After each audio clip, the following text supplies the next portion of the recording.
کہ آج اسی عرس کے تعلق سے اہل سنت و جماعت کا جو موقف ہے وہ آپ کے سامنے رکھوں۔ ایک بار درود پاک پڑھ لیجئے۔ اللہم صلی علی سیدنا و مولانا محمد و آلہ و صحبہ وبارک وسلم دائماً ابداً سرمدا۔ ہمارے نبی سرور کائنات جناب محمد الرسول اللہ صلی اللہ علیہ وسلم نے فرمایا کہ لوگو میری سنت پر عمل کرنا اور میرے بعد جو خلفائے راشدین ہوں گے ان کی سنت پر بھی عمل کرنا۔ یہیں سے سمجھ میں آیا کہ سنت دو طرح کی ہے۔ ایک تو وہ سنت جسے خود سرور کائنات صلی اللہ علیہ وسلم نے کر کے ہمیں بتایا، اور ایک وہ سنت جو اللہ کے رسول نے تو نہیں کیا مگر آپ کے خلفائے راشدین نے کیا۔ خلفاء کی جماعت میں سب سے پہلے نمبر پر حضرت ابوبکر صدیق رضی اللہ تعالیٰ عنہ ہے۔ دوسری ذات حضرت عمر فاروق کی ہے۔ تیسری ذات حضرت عثمان ذو النورین کی ہے۔ چوتھی ذات حضرت علی مشکل کشا رضی اللہ تعالیٰ عنہ کی ہے۔ اگر ہم چاروں خلفاء کی ایک ایک سنت کا بھی تذکرہ کریں تو آدھی رات چاہیے کم سے کم۔ اسی لیے آئیے پہلے حضرت صدیق اکبر رضی اللہ تعالیٰ عنہ کی بارگاہ میں، کیونکہ وہی پہلے ہیں، انہی سے ان کی سنت پوچھیں کہ حضور آپ کی سب سے پہلی سنت کیا ہے؟ سنت ہی نہیں، سب سے پہلی سنت آپ کی کیا ہے؟ اس سلسلے میں قرآن کریم کے مفسرین میں ایک مفسر امام زاہد گزرے ہیں۔ حضرت امام زاہد نے ایک تفسیر فارسی زبان میں لکھی ہے، تفسیر زاہدی کے نام سے۔ حضرت امام زاہد کے دل میں ایک بار خیال آیا کہ قرآن کریم کی تفسیریں تو بہت ہیں، بعض تفسیریں 30 جلد کی، 40 جلد کی ہیں، بعض تفسیر ایک ہی جلد میں آ گئی ہے، تو جو ایک جلد کی تفسیر ہے اس کے مغز کو سب کے لیے سمجھنا آسان نہیں ہے، اور جو 40 جلدوں کی تفسیریں ہیں سب کا ان تمام جلدوں کو پڑھنا یہ بھی آسان نہیں ہے۔ تو ہم کیوں نہ ایسا کریں کہ تمام تفسیروں کو سامنے رکھ کر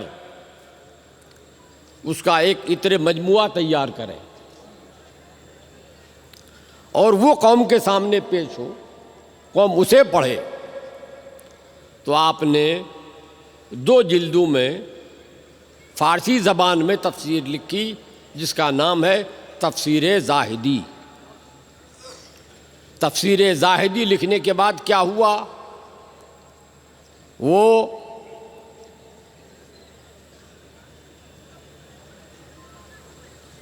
بہار کے سب سے بڑے بزرگ، جیسے پوری دنیا میں سب سے بڑے بزرگ ولی حضور غوث اعظم ہیں، ہندوستان میں سب سے بڑے بزرگ حضرت خواجہ غریب نواز ہیں، ویسے ہی پورے بہار میں بہار کے سب سے بڑے بزرگ ہیں حضرت شیخ سیف الدین احمد یحییٰ منیری رحمۃ اللہ تعالیٰ علیہ۔ انہوں نے اس تفسیر کے بارے میں لکھا ہے کہ جب وہ تفسیر امام زاہدی نے لکھی، میری زبان سے نکلا لکھا ہے نہیں، ملفوظات میں فرمایا ہے کہ جب امام زاہد نے وہ تفسیر لکھی تو ایک دن اپنی خانقاہ میں، اور وہ زمانہ تھا جب خانقاہ جو ہوتی تھی وہی مدرسہ ہوتا تھا، آج کی طرح نہیں کہ خانقاہ الگ ہے مدرسہ الگ ہے، پیر الگ ہے استاد الگ ہے۔ اس زمانے میں جو پیر ہوتا تھا وہی استاد ہوتا تھا، جو استاد ہوتا تھا وہی پیر ہوتا تھا، جو خانقاہ ہوتی تھی وہی مدرسہ بھی، اور جو مدرسہ ہوتا تھا وہی خانقاہ بھی۔ تو حضرت امام زاہد نے اپنے ایک شاگرد مرید کو بلایا،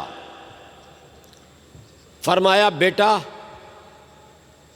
یہ میں نے کتاب لکھی ہے، لے جاؤ اس کتاب کو فلاں دریا میں پھینک کر آؤ۔ بڑے متعجب ہوئے کہ کتاب اور دریا میں پھینکنے کی بات، لیکن وہ مرید بھی تھا شاگرد بھی تھا، وہ تو استاد و پیر کا اثر تو کچھ ہونا ہی چاہیے تھا۔ کتاب سینے سے لگائی، آگے بڑھے، راستے میں ایک صاحب بڑی داڑھی والے، بڑا بارونق چہرہ، عصا لیے ہوئے چلے آ رہے ہیں۔ طالب علم نے ان کو سلام کیا، انہوں نے جواب دیا۔ انہوں نے پوچھا صاحب زادے کہاں چلے جا رہے ہو کتاب لے کے؟ کیا پڑھنے کو جی نہیں لگا؟ ابھی تو پڑھنے کا وقت تھا۔ اس نے کہا حضور جی لگنے کی بات نہیں ہے، استاذ نے حکم دیا ہے کہ ان کی یہ کتاب جو انہوں نے لکھی ہے لے کے دریا میں پھینک دوں۔ اسی کی طالب علم کتاب لے کے چلا، آگے بڑھا، یہ سوچتے ہوئے کہ میں اب کسی کے بہکانے میں نہیں آؤں گا، کتاب دریا میں ضرور ڈال دوں گا، کسی کے بہکانے میں نہیں آؤں گا، کتاب دریا میں ضرور ڈال دوں گا۔ اب شیطان کے لیے دشواری ہو گئی کہ اس طالب علم کو تو معلوم ہو گیا کہ میں شیطان ہوں، پھر جاتا ہوں اس کے سامنے تو یہ تو وہی پڑھے گا جس کی تعلیم اس کے استاد نے دی ہے کہ لا حول ولا قوت الا باللہ پڑھو، تو شیطان بھاگ جاتا ہے۔ پھر کیا کروں؟ تو اس نے دوسرا راستہ اختیار کیا۔ لڑکا دریا کنارے پہنچ چکا ہے، پھینکوں کہ نہیں پھینکوں، پھینکوں کہ نہیں پھینکوں؟ پھینکی تو کتاب گئی، اور نہیں پھینکوں تو پھر حضرت کو کیا جواب دوں گا؟ شیطان کبھی وسوسہ ڈالتا ہے، قرآن نے فرمایا یوسوس فی صدور الناس من الجنۃ والناس، وسوسہ ڈالتا ہے کہ پھینک دو، مگر دل کہتا ہے کہ استاد کو کیا جواب دوں گا۔ اسی شش و پنج میں تھا کہ کیا دیکھتا ہے، دریا میں تموج پیدا ہوا، ایک موج اٹھی اور ایک ہاتھ نکلا اور بچے کے ہاتھ سے کتاب لے کے ڈوب گیا۔ اب یہ ہکا بکا ہو گیا کہ یہ کیا ہو گیا دریا میں۔ ابھی یہ اسی کشمکش میں تھا کہ پھر ایک موج آئی، تموج پیدا ہوا اور دریا سے ایک ہاتھ نکلا اور اس کے ہاتھ میں کتاب تھما کے پھر غائب ہو گیا۔ بچہ کتاب دیکھ کر حیران و پریشان۔ یہ کتاب چھپی ہوئی تھی نہیں، اس زمانے میں پریس کہاں تھا، ہاتھ سے لکھی جاتی تھی سیاہی سے، قلمی نسخہ تھا، اسے تو ضائع ہو جانا چاہیے تھا، حروف بہہ جانے چاہیے تھے، لیکن جب دیکھ رہا ہے کہ جو کا تو ہے، کتاب دریا میں ڈوب کر اٹھی ہے، مگر لگتا ہے جیسے کہ اس کو کوئی نمی تک نہیں پہنچی ہے، سوکھی ہوئی کتاب ہے۔ کتاب لے کے بھاگا دوڑا مدرسہ، آتے آتے مدرسہ پہنچا، حضرت کی بارگاہ میں سلام کیا، حضرت نے جواب دیا اور پوچھا بیٹا کتاب کیا کیے؟ اس نے کہا حضور کتاب یہ ہے۔ فرمایا کیا دیکھا؟ تو اب جو اس طالب علم نے دیکھا تھا سب من و عن بیان کر دیا۔ اب حضرت نے کتاب کھولی اور دیکھنا شروع کیا تو دیکھا، دیکھتے دیکھتے ایک مقام پہ پہنچے تو طالب علم نے دیکھا کہ حضرت کا چہرہ زرد پڑ گیا، ندامت سے سر جھک گیا۔ پھر ورق الٹے، 2-4 ورق الٹنے کے بعد پھر دیکھا تو حضرت کے چہرے پر خوشی محسوس ہوئی، چہرہ تمتما اٹھا خوشی کے مارے۔ یہی کیفیت ہوتی رہی تھوڑی دیر تک، آخر اس طالب علم سے ضبط نہیں ہو سکا۔ عرض کیا حضور کتاب کا مطالعہ بعد میں فرمائیں، میں حیرت میں ہوں، اگر میری حیرت دور نہیں کی گئی تو کہیں میرے دماغ کی نسیں پھٹ نہ جائیں، اس لیے پہلے مجھے بتایا جائے کہ یہ معاملہ کیا ہے۔ حضرت نے فرمایا بیٹے بات یہ ہے کہ علم 2 طرح کا ہوتا ہے، ایک علم کسبی اور دوسرا علم لدنی۔ علم کسبی، علم لدنی۔ علم کسبی بھی 2 طرح کا ہوتا ہے، فائدہ بخش، ضرر رساں۔ فائدہ بخش علم وہ تھا جسے امام احمد رضا نے اپنے زمانے میں حاصل کیا تھا، حضور مفتی اعظم نے پڑھا تھا، اور ضرر رساں ظاہر علم وہ تھا جو قاسم نانوتوی نے پڑھا تھا، رشید احمد گنگوہی نے پڑھا تھا، اشرف علی تھانوی نے پڑھا تھا۔ علم لدنی بھی جو لوگوں کی نظر میں علم لدنی ہوتا ہے وہ کبھی ضرر رساں ہوتا ہے اور کبھی نفع بخش ہوتا ہے۔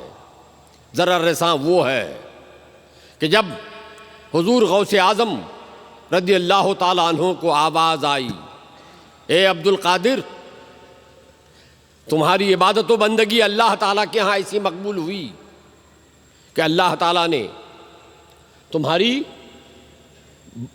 بندگی آنے والے دنوں کے لیے تم سے معاف فرما دی ہے، اب تمہیں عبادت کرنے کی کوئی ضرورت نہیں۔ غوث اعظم نے فرمایا لا حول ولا قوت الا باللہ، تو شیطان معلوم ہوتا ہے، نبی سے احکام شرعیہ اٹھ نہیں گئے تو ہم سے کیسے اٹھ جائیں گے۔ شیطان اس وقت بھی باز نہیں آیا، یہ کہتا ہوا بھاگا کہ عبد القادر تمہیں تمہارے علم نے بچا لیا۔ غوث اعظم نے فرمایا کمبخت جاتے جاتے بھی بھگانا چاہتا ہے، سن مجھے میرے علم نے نہیں میرے رب کی فضل نے بچا لیا ہے، میرے رب کی مہربانی نے بچا لیا ہے۔ تو وہ ہے علم لدنی جو کہلاتا ہے، اس کا ضرر رساں پہلو۔ ایک علم لدنی وہ ہوتا ہے جو شیطانی نہیں رحمانی ہوتا ہے۔ رحمانی علم لدنی وہ فائدہ مند ہے۔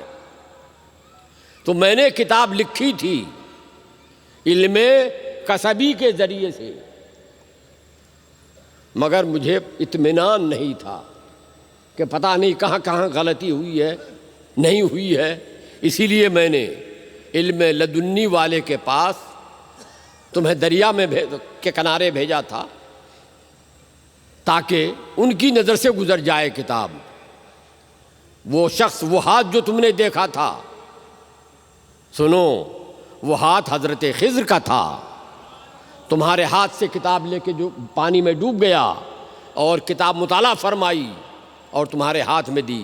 اب اس کے بعد جو تم دیکھتے ہو کہ جب میں کہیں دیکھتا ہوں تو ندامت ہوتی ہے، یہ وہ مقام ہے جہاں مجھ سے چوک ہو گئی تھی اور آپ نے اصلاح فرما دی ہے۔ اور جب تم دیکھتے ہو کہ میں مسرت و شادمانی کی لہریں محسوس کر رہا ہوں اپنے دل و دماغ میں، تو یہ وہ مقام ہے جہاں حضرت خضر نے صحیح کا نشان لگا دیا ہے۔ اس کتاب کا نام ہے تفسیر زاہدی۔ تفسیر زاہدی میں لکھا ہے، اور اس کے حوالے سے میں نے تفسیر زاہدی بھی دیکھی، الحمدللہ بہت نایاب نسخہ، اور تفسیر زاہدی کے حوالے سے حضرت مخدوم بہار شیخ شرف الدین احمد یحییٰ منیری نے اپنے ملفوظات مخلمانی میں جو نقل فرمایا ہے اس میں بھی دیکھی۔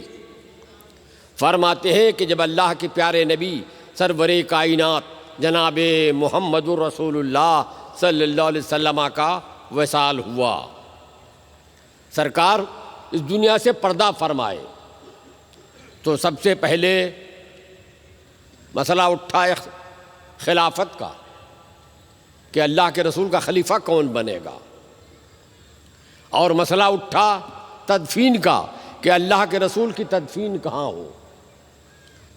صحابہ کی بعض جماعت یہ چاہ رہی تھی کہ مدینے میں ہو، بعض جماعت چاہ رہی تھی مکے میں ہو، بعض حضرات یہ کہہ رہے تھے نہیں بیت المقدس میں لے جا کر وہاں تدفین کی جائے۔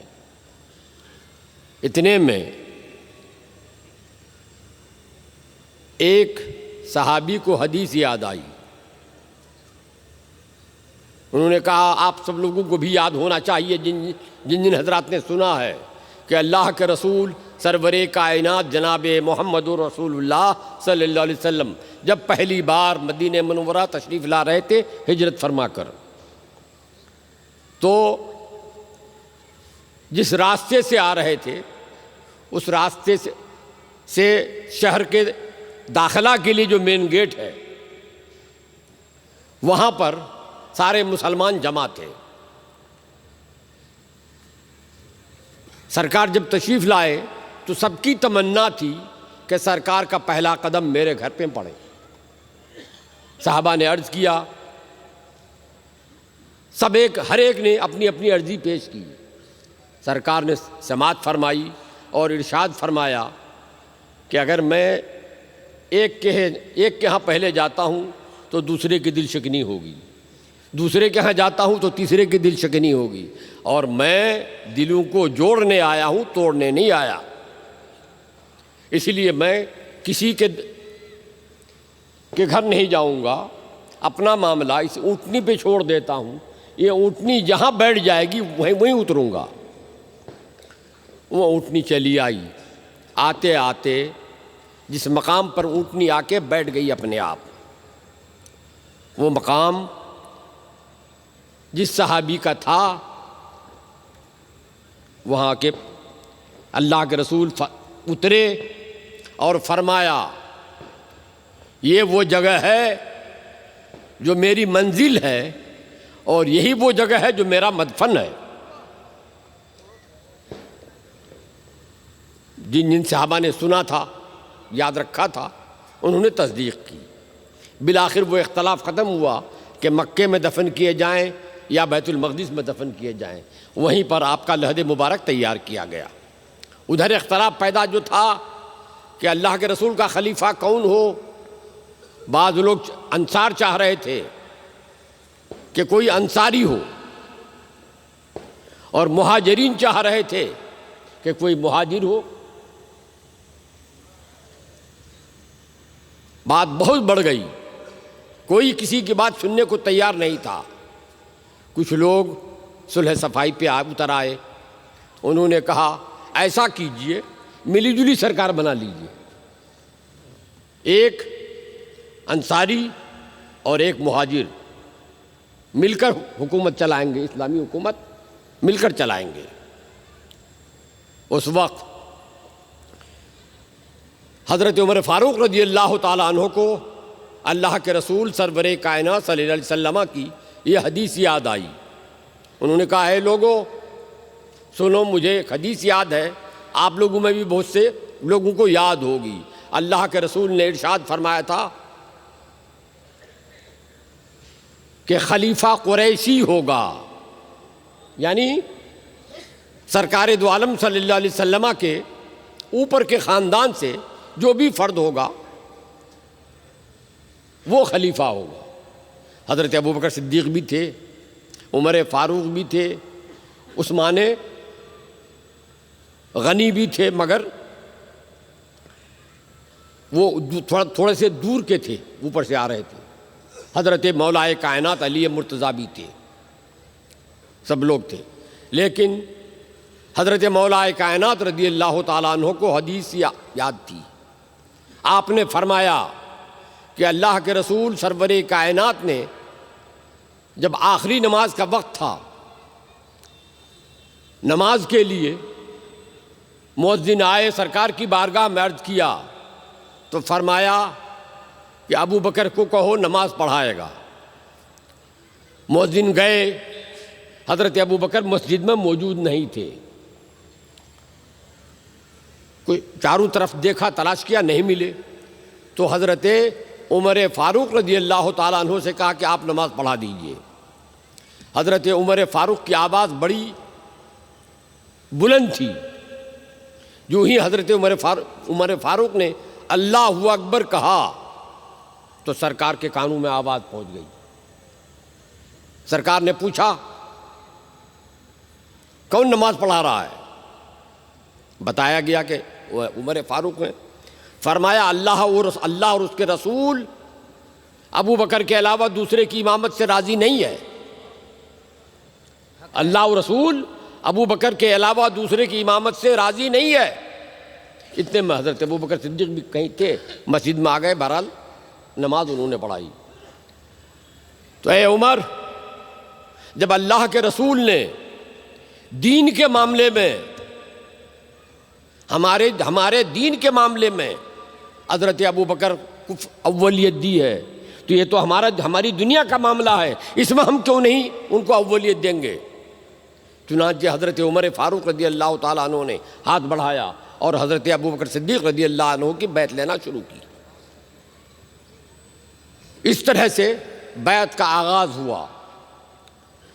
سرور کائنات صلی اللہ علیہ وسلم کی تجہیز و تکفین تیسرے دن ہو پائی۔ ان اختلافات کو دور کرنے میں 3 دن لگے، اور اس میں یہ بھی دکھانا تھا کہ عرب کی سرزمین گرم، وہاں پر 3 دن تک لاش یوں ہی رہے اگر، تو کیا حال ہوتا ہوگا آپ سمجھ جائیے۔ مگر اللہ کے رسول 3 دن کیا، اگر قیامت تک بھی دفن نہ ہوتے تو بھی ویسے ہی رہتے۔